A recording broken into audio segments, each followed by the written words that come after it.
Hey y'all, you know what time it is? Woo! Get into it! Get into it! Yes! Yes! Come on, work! Fierce! What's up? Hi. Now y'all can see me with really good lighting. Shout out to my dearest friends, Phil and Laziah Renfro.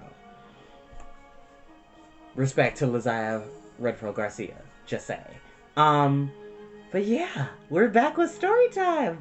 Now, for those who are subscribed to the YouTube channel, you would know that I just uploaded all the recent videos of our readings of Peter Pan, The Neverending Story, and 2 additional Christmas readings for 2 short stories. Merry Christmas with Corduroy and Merry Christmas Mom and Dad, the Little Critters series book by Mercer Mayer. Goodness, I can't get my words out. But I had to take my glasses off because with ring lights, I soon realized that if you wear glasses, there's not a way to really block them, and I need my glasses to see and read. I understand the ring is in my line of vision, so for those who have suggestions of how to rid that, please let me know in the comments, please. But besides that, I do not own the music that is playing in the background. I do not own the music. Got my orange calcite.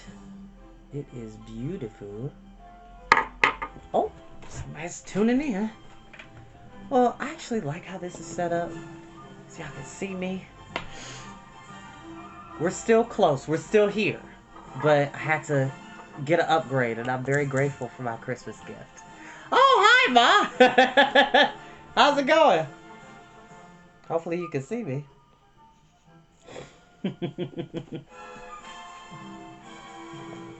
Now, tomorrow is Christmas Day, which I will more likely get up and finish this story because we literally only have...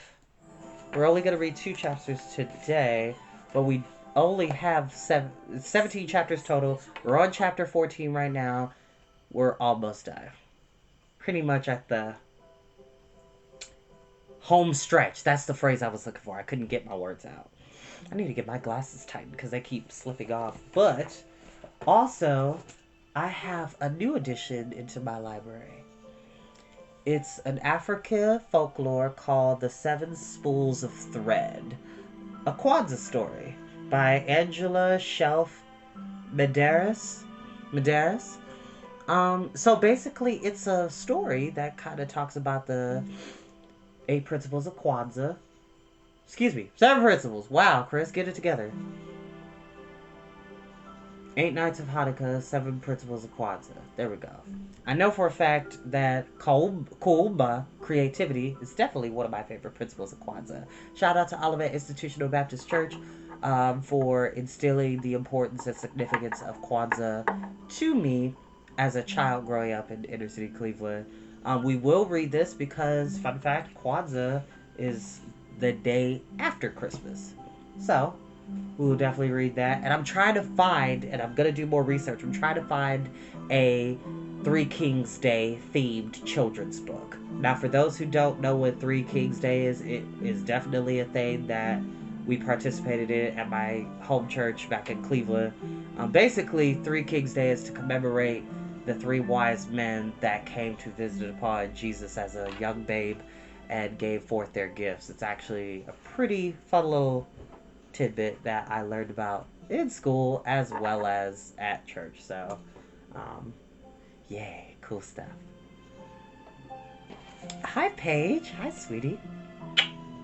Merry Christmas, sweetheart.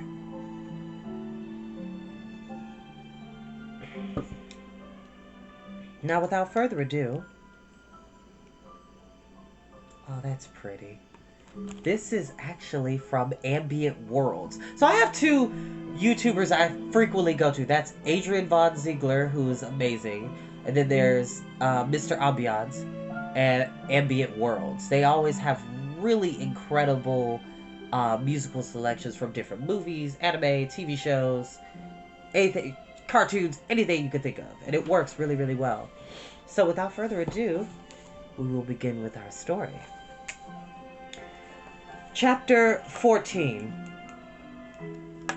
One green light squinting over Kidd's Creek, which is near the mouth of the Pirate River, marked where the brig, the Jolly Roger, lay low in the water. A rakish-looking craft foul to the hull, every beam in her detestable like ground strewn with mangled feathers. She was the cannibal of the seas, and scarce needed that watchful eye, for she floated immune in the horror of her name. She was wrapped in the blanket of night, through which no sound from her could have reached the shore. There was little sound, and none agreeable save the whir of the ship's sewing machine, at which Smee sat, ever industrious and obliging, the essence of the commonplace, pathetic Smee. I know not why he was so infinitely pathetic, unless it were because he was so pathetically unaware of it. But even strong men had to turn hastily from looking at him, and more than once on summer evenings he had touched the fount of Hook's tears and made it flow. Of this, as of almost everything else, Smee was quite unconscious. A few of the pirates leant over the bulwarks, drinking in the miasma of the night. Others sprawled by barrels over games of dice and cards, and the exhausted four who had carried the little house lay prone on the deck, where even their sleep that rolled skillfully to this side or that out of Hook's reach, lest he should claw them mechanically in passing. Hook trod the deck in thought. Oh, man unfathomable! It was his hour of triumph! Peter had been removed forever from his path, and all the other boys were on the brig about to walk the plank. It was his grimmest deed since the days when he had brought barbecue to heel, and knowing as we do how vain a tabernacle is man, could we be surprised that had he now paced the deck unsteadily, bellied out by the winds of his success? But there was no elation in his gait, which kept pace with the action of his somber mind.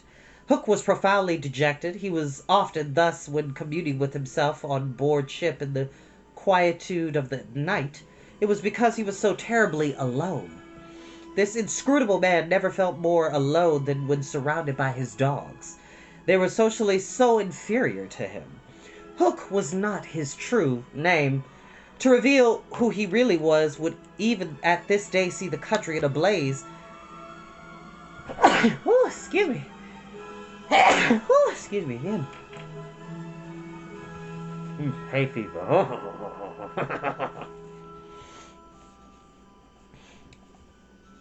But as those who read between the lines must have already guessed, he had been at a famous public school, and its traditions still clung to him like garments, with which indeed they are largely concerned. Thus it was offensive to him even now to board a ship in the same dress in which he grappled her, and he still adhered in his walk to the school's distinguished slouch, but above all he retained the passion for good form.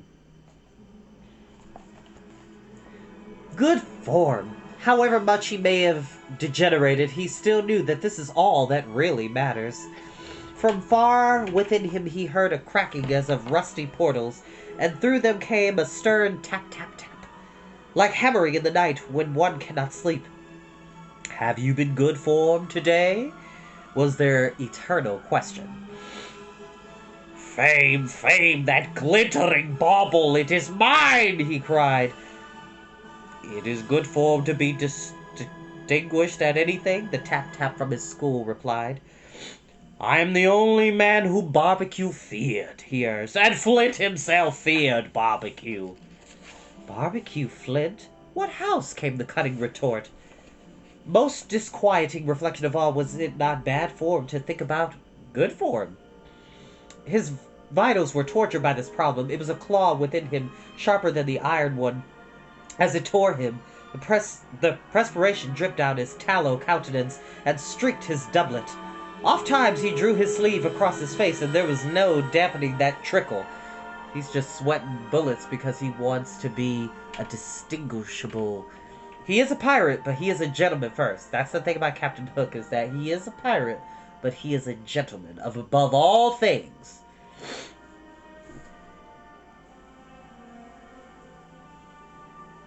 Ah, envy, not Hook.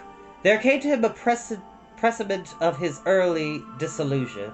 It was as if Peter's terrible oath had boarded the ship. Hook felt a gloomy desire to make his dying speech, lest presently there should be no time for it. "Better for Hook," he cried, "if he had had less ambition." It was in his darkest hours that he referred to himself in the third person. No little children love me. Strange that he should think of this, which had never troubled him before. Perhaps the sewing machine brought it to his mind. For long he muttered to himself, staring at Smee, who was hemming placidly under the conviction that all children feared him. Feared Smee! There was not a child on board that brig that night who did not already love him. He had said horrid things to them and hit them with the palm of his hand because he could not hit with his fist, but they had only clung to him more. Michael had tried on his spectacles. To tell poor Smee that they thought him lovable, Hook inched to do it, but it seemed too brutal. Instead, he revolved this mystery in his mind. Why did they find Smee lovable? He pursued the problem with the sleuth hound that he was. If Smee was lovable, what was it that made him so? A terrible answer suddenly presented himself. Good form? Had the boatswain good form without knowing it, which is the best form of all? He remembered that you have to prove you don't know it before you are eligible for pop. With a cry of rage, he raised his iron hand over Smee's head, but he did not tear. What arrested him was this reflection. To claw a man because he is good form? What would that be? Bad form. The unhappy Hook was as impotent as he was damp, and he fell forward like a cut flower. His dogs, thinking him out of the way for a time, discipline instantly relaxed, and they broke into a Bacchanalian dance which brought him to his feet at once, all traces of human weakness gone as if a bucket of water had passed over him. "Quiet, you skunks!" he cried, "or I'll cast you anchor in you!" Or at once the din was hushed. Are all the children chained so that they cannot fly away? Aye, aye! Then hoist them up! The wretched prisoners were dragged from the hold, all except Wendy, and ranged in line in front of him. For a time he seemed unconscious of their presence. He lolled at his ease, humming, not unmelodiously, snatches of a rude song, and fingering a pack of cards. Ever and anon the light from his cigar gave a touch of color to his face. "Now then, bullies," he said briskly, "6 of you walk the plank tonight, but I have room for 2 cabin boys. Which of you is it to be?" "Don't irritate him unnecessarily," had been Woody's instructions in the hold, so Toodles stepped forward politely. Toodles hated the idea of signing under such a man, but an instinct told him that it would be prudent to lay the responsibility of an absent person, and though a somewhat silly boy, he knew that mothers alone are always willing to be the buffer. All children know this about mothers, and despise them for it, but make constant use of it. So Toodles explained prudently. "You see, sir, I don't think my mother would like me to be a pirate. Why, would your mother like you to be a pirate, Slightly?" He winked at Slightly, who said mournfully, "I don't think so," as if he wished things had been otherwise. "Would your mother like you to be a pirate, Twin?" "I don't think so," said the first twin, as clever as the others. "Nibs, would you—" "Stow this gab!" roared Hook, and the spokesmen were dragged back. "You, boy," he said, addressing John.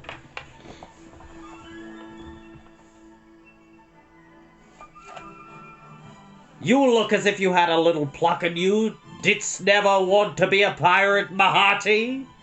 Now John had always experienced this hankering at maths prep, and he was struck by Hook's pointing him out. "I once thought of calling myself Red-Headed Jack," he said defeatedly. "And a good name, too. We'll call you that here, bully, if you join." "What do you think, Michael?" asked John. "What would you call me if I joined?" Michael demanded. "Blackbeard Joe." Michael was naturally impressed. "What do you think, John?" He wanted John to decide, and John wanted him to decide. "Shall we still be respectful subjects of the king?" John inquired. Through Hook's teeth came the answer. "You would have to swear down to the king." Perhaps John had not behaved very well so far, but he showed out now. "Then I refuse," he cried, banging the barrel in front of Hook. "And I refuse," cried Michael. "Rule Britannia," squeaked Curly. The infuriated pirates buffeted them in the mouth, and Hook roared out, "That seals your doom! Bring up their mother! Get the planks ready!" They were only boys, and they went white as they saw Jukes and Chico prepare the fatal plank, but they tried to look brave when Wendy was brought up. No words of mine can tell you how Wendy despised these pirates. To the boys, there were at least some glamour in the pirate calling, but all that she saw was that the ship had not been tidied for years. There was not a porthole on the grimy glass of which you might not have written with your finger, "Dirty Pig," and she had already written on it several, but as the boys gathered round, she had no thought of it, of course, save for them. "So, my beauty," said Hook, as if he spoke in syrup, "you are to see your children walk the plank." Fine gentleman though he was, the intensity of his communings had soiled his ruff, and suddenly he knew that she was gazing at it. With a hasty gesture, he tried to hide it, but it was too late. "Are they to die?" asked Wendy with a look of such frightful contempt that he nearly fainted. "They are," he snarled. "Silence all," he called gloatingly, "for a mother's last words to her children." At this moment, Wendy was grand. "These are my last words, dear boys," she said firmly. "I feel that I have a message to you from your real mothers, and it is this. We hope our sons will die as English gentlemen." Even the pirates were awed, and Toodles cried out hysterically, "I am going to do what my mother hopes. What are you to do, Nibs?" "What a mother hopes? What are you to do, Twin?" "What my mother hopes. John, what are—" But Hook had found his voice again. "Tie her up!" he shouted. It was Smee who tied her to the mast. "I'm sorry, honey," he whispered. "I'll save you if you promise to be my mother." But not even for Smee would she make such a promise. "I would almost rather have no children at all," she said disdainfully. It is sad to know that not a boy was looking at her as Smee tied her to the mast. The eyes of all were on the plank, that last little walk they were about to take.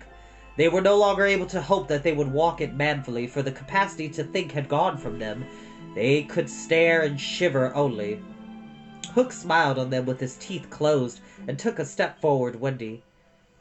His intention was to turn her face so she could see the boys walking the plank one by one. But he never reached her. He never heard the cry of anguish he had hoped to wring from her. He heard something else entirely. It was the terrible tick, tick, tick, tick, tick.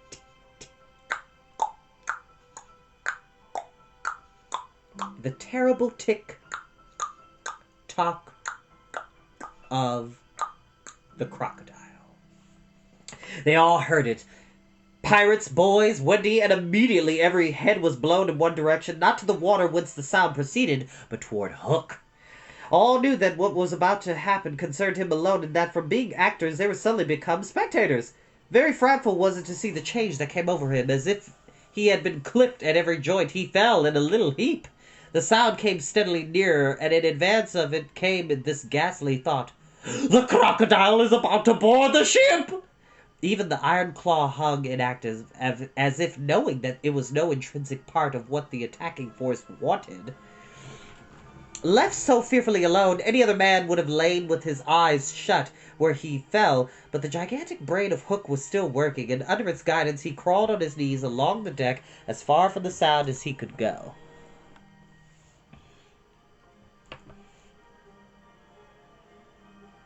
The pirates respectfully cleared a passage for him, and it was only when he brought up against the bulwarks that he spoke. "Hide me!" he cried hoarsely. They gathered round him, all eyes averted from the thing that was coming aboard. They had no thought of fighting it. It was fate. Only when Hook was hidden from them did curiosity loosen the limbs of the boys so that they could rush to the ship's side to see the crocodile climbing it. Then they got the strangest surprise of this night of nights, for it was no crocodile that was coming to their aid. It was Peter. He sighed to them not to give vent to any cry of admiration that might rouse suspicion. Then he went on ticking. Alright, I'm going to take a short little break. I'll be right back because I'm going to make some more water for my tea. Oh. Oh, still got a lot of water. Can I get a refill? I want a ba-da-ba-ba-ba. Sha-da-da-da-da. Make the beat go ba-da-da-da-da. It's gonna be a beautiful day here in the neighborhood. It's gonna be a beautiful day here in the neighborhood. All right. Back. We'll figure this out, y'all, because this ring light is very bright, and I can control it. Which I wondered if... Oh! I didn't know I could do that. Maybe we'll do... Oh, that actually... That works. I know I should have decided to do this prior to, but I was really excited, so forgive me. We're going to switch up the music just a tad for this next part, so bear with me, please. But tell me in the comments, what do you wish for Christmas? What do you wish for? For me, I kind of already got my Christmas wish, which is I get to spend it with someone's incredibly special and someone who makes my world a lot brighter. And of course, peace and health to all my family and my friends who are my family and who give me so much love and goodness. We are about to kick it up a notch just a tad when I find this.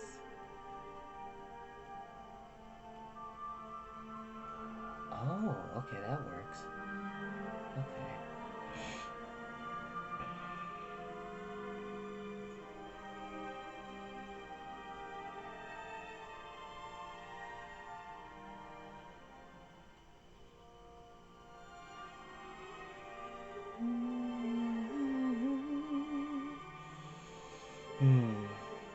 I wish we had snow on the ground here in Yellow Springs, specifically the greater city of Dayton. It's gonna look like a green Christmas this year. We have record highs. See, this is why global warming is real, because we are supposed to be buried in snow, and I'm kind of sad that we're not. I know other people would argue with me that that is a good thing that we're not buried in snow, but I grew up with white winters and heavy snow. I mean, I'm from Cleveland, so I'm used to actual lake effect, so to speak. But, let me see. Let me just go. Yeah, that works perfectly. Okay, we'll do...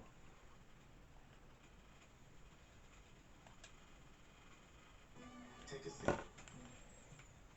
Okay. I hope everybody's having a good day, though.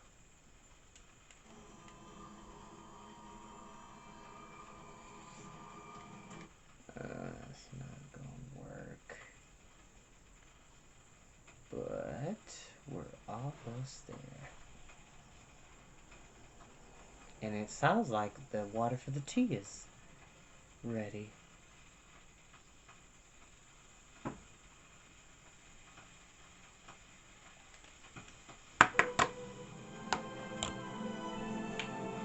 I'll be right back, y'all.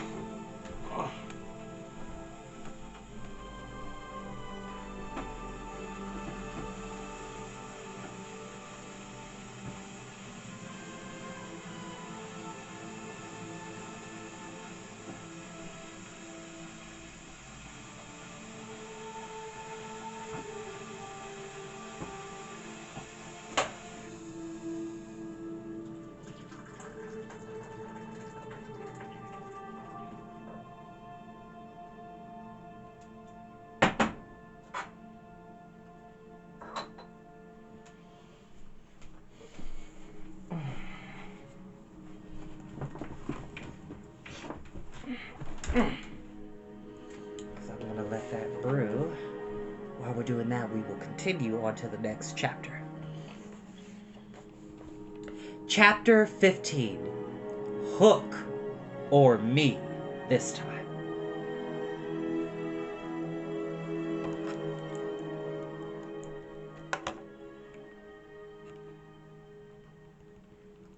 I'm rethinking a couple things. My mind works at a constant rate of speed, but it always pulls me into different directions. Ah, ha, ha, ha, that works. That totally works. And of course, I don't own the music that you're hearing in the background.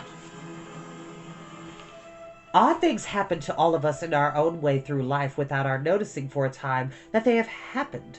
Thus, to take an instance, we suddenly discover that we have been deaf in one ear for we don't know how long, but say half an hour. Now such an experience had come that night to Peter. When last we saw him, he was stealing across the island with one finger to his lips and his dagger at the ready. He had seen the crocodile pass without noticing anything peculiar about it, but by and by he remembered that he had not been ticking. At first he thought this was eerie, but soon he concluded rightly that the clock had run out.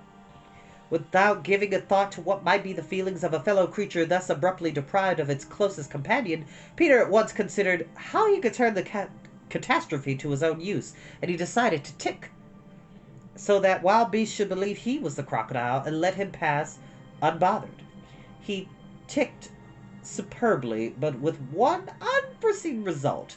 The crocodile was almost among those who had heard the sound, and it followed him, though whether with the purpose of regaining what it had lost, or merely as a friend under the belief that it was again ticking itself, will never be certainly known, for like all slaves to a fixed idea, it was a stupid beast.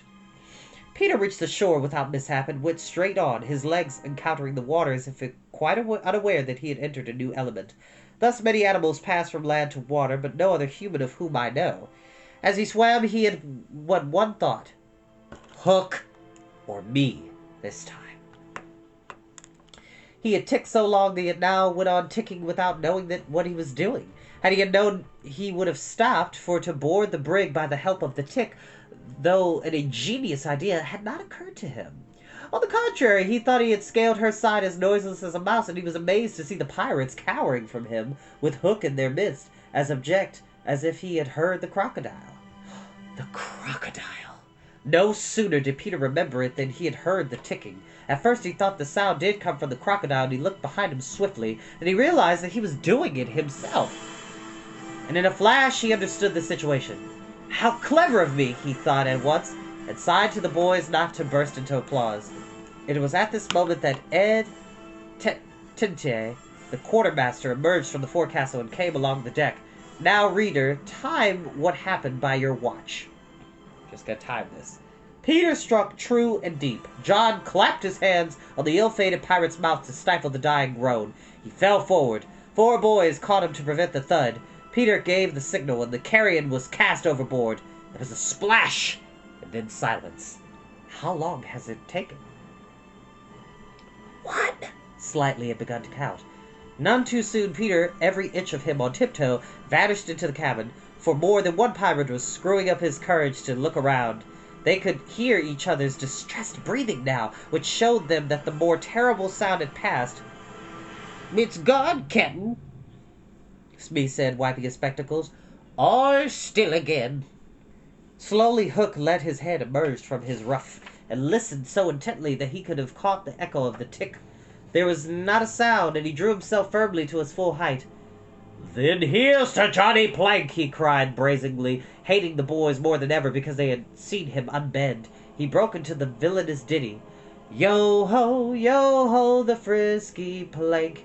You walks along it so, till it goes down and you goes below to Davy Jones below. Yo-ho, the frisky Plank. To terrorize the prisoners the more, though with a certain loss of dignity, he danced along an imaginary plank, grimacing at them as he sang, and when he finished he cried, "Do you want a touch of the cat before you walk the plank?" And after that they fell on their knees. No, they cried so piteously that every pirate smiled. "Fetch the cat, Jukes," said Hook. "It's in the cabin." The cabin! Peter was in the cabin! The children gazed at each other. "Aye," said Jukes blithely, and he strode into the cabin. They followed him with their eyes.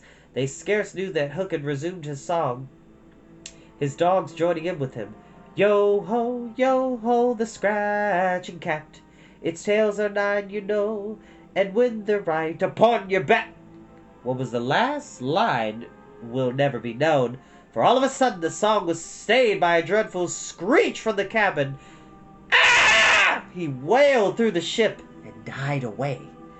Then was heard a crowing sound which was well understood by the boys, but to the pirates was almost more eerie than the screech.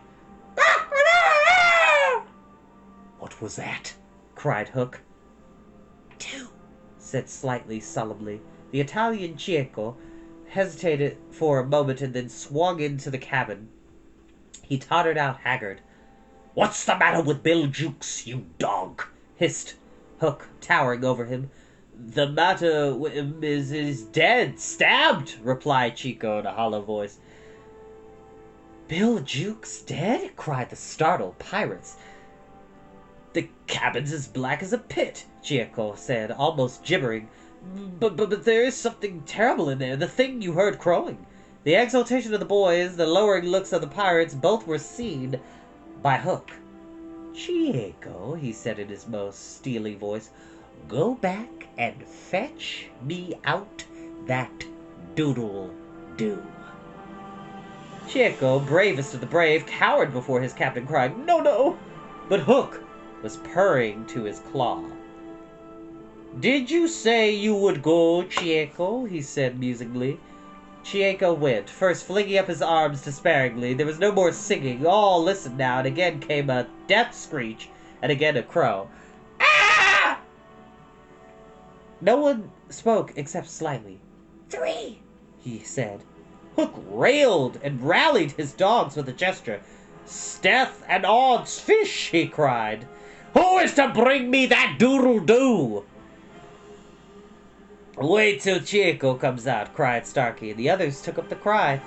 "I think I heard you volunteer, Starkey," said Hook, purring again.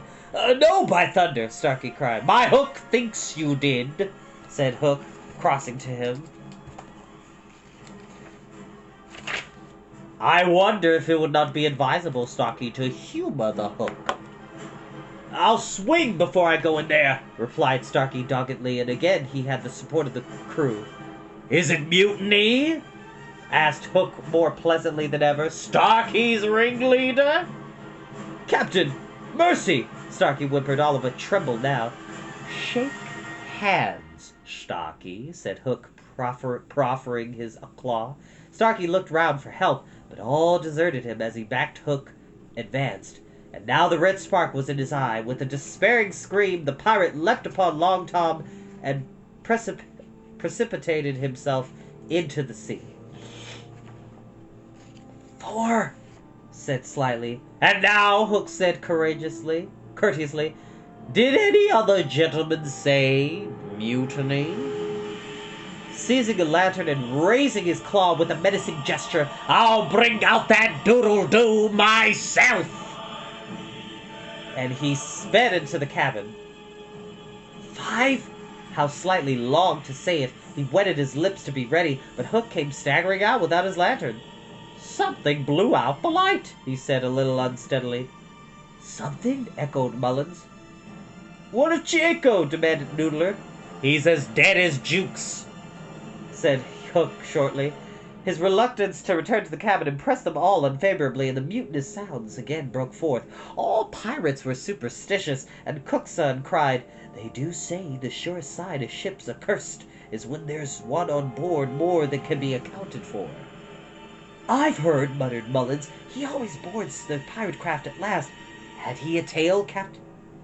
"They say," said another, looking viciously at Hook, excuse me, "when he comes in the likeness of the wickedest man aboard." "Had he a hook, Captain?" asked Cook's son insolently, and one after another took up the cry, "The ship's doomed!" At this the children could not resist a raising cheer. Hook laid well nigh forgotten his prisoners, but as he swung round on them his face lit up again. "Lads," he cried to his crew, "here's a notion. Open the cabin door and drive them in. Let them fight the doodle-doo for their lives. If they kill him, we're so much the better. If he kills them, we're none the worse." For the last time his dogs admired Hook, and devotedly they did his bidding. The boys, pretending to struggle, were pushed into the cabin and the door was closed on them. "Now listen," cried Hook, and all listened, but one dared to face the door. Yes, one. Wendy, who all this time had been bound to the mast. It was for neither a scream nor a crow that she was watching. It was for the reappearance of Peter. She had not long to wait. In the cabin he found the thing for which he had gone in search, the key that would free the children of their manacles, and now they all stole forth, armed with such weapons as they could find. First signing to them to hide, Peter cut Wendy's bonds, and then nothing could have been easier than for them all to fly off together. But one thing barred the way, an oath. Hook or me this time. So when he had freed Wendy, he whispered to her to conceal herself with the others, and himself to take her place by the mast, her cloak round him so that he should pass for her. Then he took a great breath and crowed. To the pirates it was a voice crying that the boys lay slain in the cabin, and they were panic-stricken. Hook tried to hearten them, but like the dogs he had made them, they showed him their fangs, and he knew that he took his eyes off them, now they would leap upon him. Hold that thought.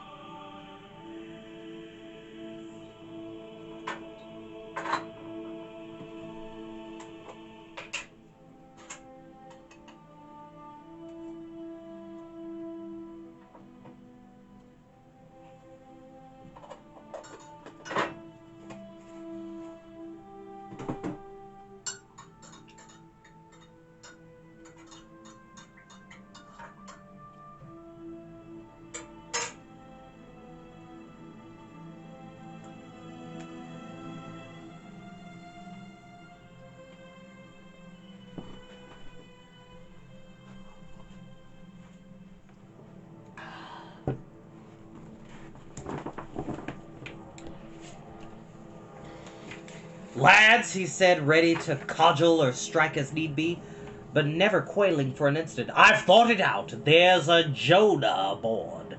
"Aye," they snarled, "a man with a hook." "No, lads, no, it's a girl. Never was luck on a pirate ship with a woman on board. We'll right the ship when she's gone." Which is a fun fact, kids. Pirates definitely were superstitious to think that women should not be allowed on a ship. That also goes for a lot of people of the era of pirates. So we're talking like 16th century era, so to speak, where it was considered a curse to have a woman aboard a pirate ship, which obviously is not the case. Women are awesome in today's age, as well as back then.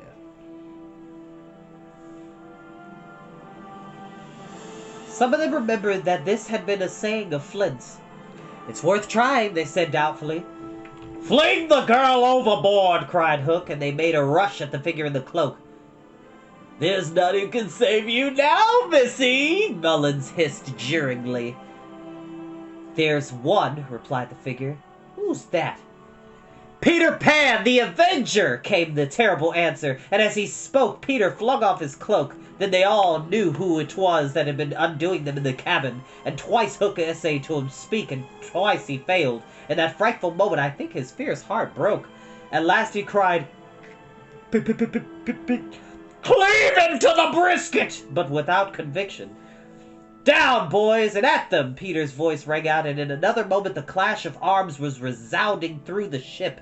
Had the pirates kept together, it is certain that they would have won, but the onset came when they were all unstrung, and they ran hither and thither, striking wildly, each thinking himself the last survivor of the crew. Man to man they were the stronger, but they fought on the defensive only, which enabled the boys to hunt in pairs and choose their quarry. Some of the miscreants leapt into the sea, others hid in dark recesses, where they were found by Slightly, who did not fight, but ran about with a lantern, which he flashed in their faces so that they were half blinded, and fell an easy prey to the reeking swords of the other boys. There was little sound to be heard but the clang of weapons, an occasional screech or splash, and Slightly monotonously counting 5, 6, 7, 8, 9, 10, 11. I think all were gone when a group of savage boys surrounded Hook, who seemed to have a charmed life as he kept them at bay in that circle of fire. They had done for his dogs, but this man alone seemed to be a match for them all. Again and again they closed upon him, and again he hewed a clear space. He had lifted up one boy with his hook and was using him as a buckler, when another, who had just passed his sword through Mullen, sprang into the fray. So a buckler, kids, is a type of shield.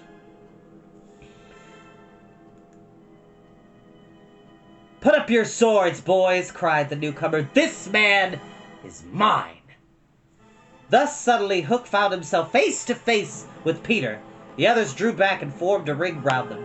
For long the two enemies looked at one another, Hook suddenly shuddering slightly, and Peter with a strange smile upon his face. "So, Pan," said Hook at last, "this is all your doing." "Aye, James Hook," came the stern answer, "it is all my doing." "Proud and insolent youth," said Hook, "prepare to meet thy doom." "Dark and sinister man," Peter answered, "have at thee!"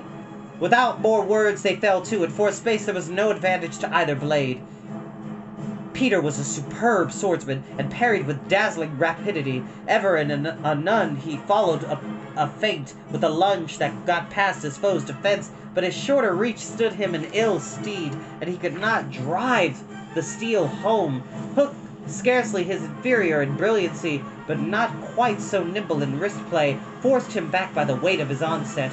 Hoping suddenly to end all with a favorite thrust caught him long ago by barbecue at Rio, but to his astonishment he found this thrust turned aside again and again.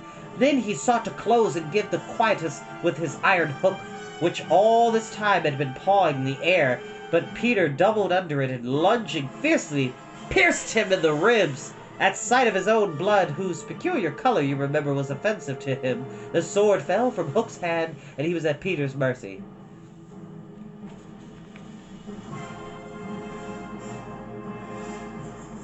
That's Captain Hook versus Pete. And there's definitely a huge height advantage, which goes to show, no matter how short you are, you can still put up a good fight.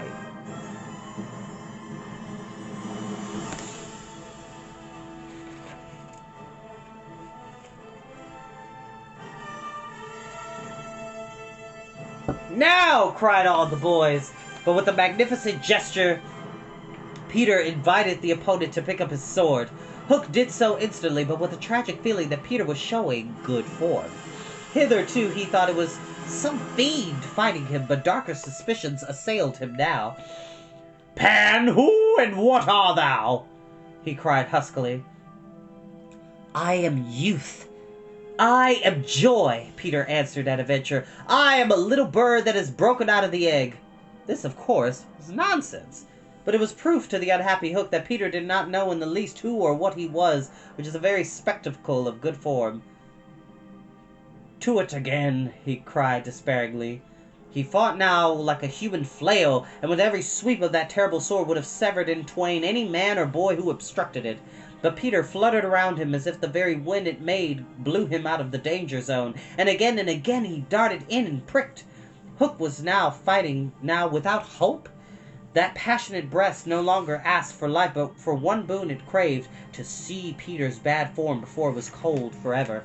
Abandoning the fight, he rushed into the powdered magazine and fired it.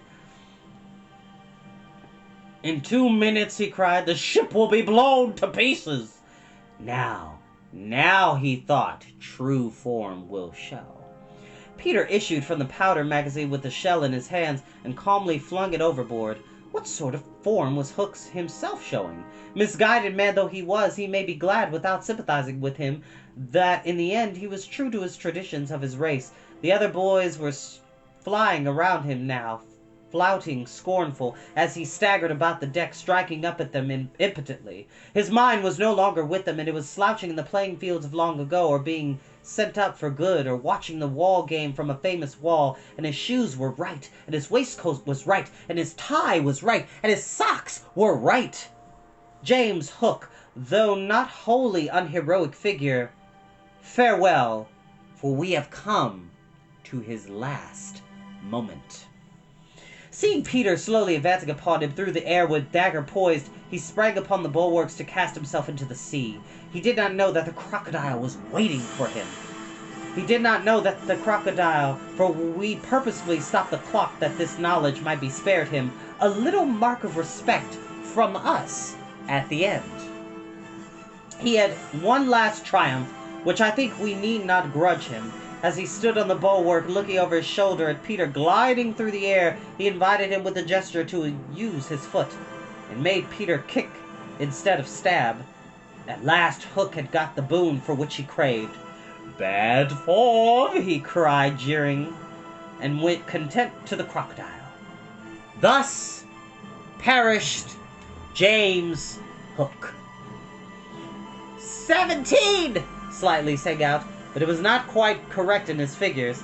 15 paid the penalty for their crimes that night, and 2 reached the shore, Starkey to be captured by the natives, who made him nurse all of their babies, and melancholy come down for a pirate, and Smee, who henceforth wandered around the world in his spectacles, masking a precarious living by saying he was the only man that Jas Hook had feared. Wendy, of course, had stood by, taking no part in the fight, though watching Peter with glistening eyes, but now that all was over, she became prominent again. She praised him equally and shuddered delightfully when Michael showed her the place where he had killed one, and then she took them into Hook's cabin and pointed to his watch, which was hanging on a nail. It said 1:30. The lateness of the hour was almost the biggest thing of all. She got them into bed in the pirates' bunks pretty quickly, you may be sure, all but Peter, who strutted up and down on deck until at last he fell asleep by the side of Long Tom. He had one of his dreams that night, and he cried in his sleep for a long time, and Wendy held him tight. Thank you all so much for this is where we will end for tonight, but I will be back tomorrow morning for the end of this delightful classic Peter Pan, otherwise originally known as Peter and Wendy. I thank you all so much. I'll see you all next time.